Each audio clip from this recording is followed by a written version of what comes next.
ST मधून प्रवास करत असताना एका महिलेची तब्येत अचानक खराब झाली। प्रवाशांनी याबाबत एसटी चालकाला माहिती दिली आणि एसटी चालकाने थेट बस ही वैजापूर येथील उपजिल्हा रुग्णालयातच घातली। तेथे महिलेला उपचारासाठी दाखल करण्यात आले, मात्र वैद्यकीय अधिकाऱ्यांनी या महिलेला तपासून मृत घोषित केले। ही घटना रविवार तारीख 16 रोजी सायंकाळी 7 वाजेच्या सुमारास उघडकीस आली। सुनीता कैलास मुजमुले, वय 44 वर्षे, राहणार फजलपुरा, छत्रपती संभाजीनगर असे या घटनेतील मयत महिलेचे नाव आहे। या घटनेबाबत मिळालेल्या प्राथमिक माहितीनुसार सुनीता या छत्रपती संभाजीनगर येथे जाण्यासाठी एसटीने प्रवास करत होत्या। प्रवासादरम्यान बस ही वैजापूर शहरातून जात असताना अचानक त्यांची तब्येत खालावली।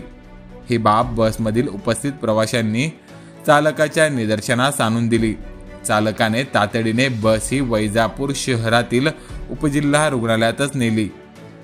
रुग्णालयात बस आल्याचे बघून उपस्थित असलेल्या कर्मचाऱ्यांनी व आसरा फाउंडेशनच्या युवकांनी तातडीने बेशुद्ध अवस्थेत महिलेला वैद्यकीय कक्षात नेले, मात्र वैद्यकीय अधिकाऱ्यांनी तेथे महिलेला तपासून मृत घोषित केले।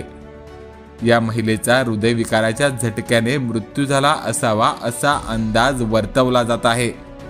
तर या प्रकरणात वैद्यकीय अधिकाऱ्यांनी दिलेल्या माहितीनुसार वैजापूर पोलिसात या घटनेची नोंद करण्यात आली आहे। या प्रकरणाचा अधिक तपास वैजापूर पोलीस करीत आहेत।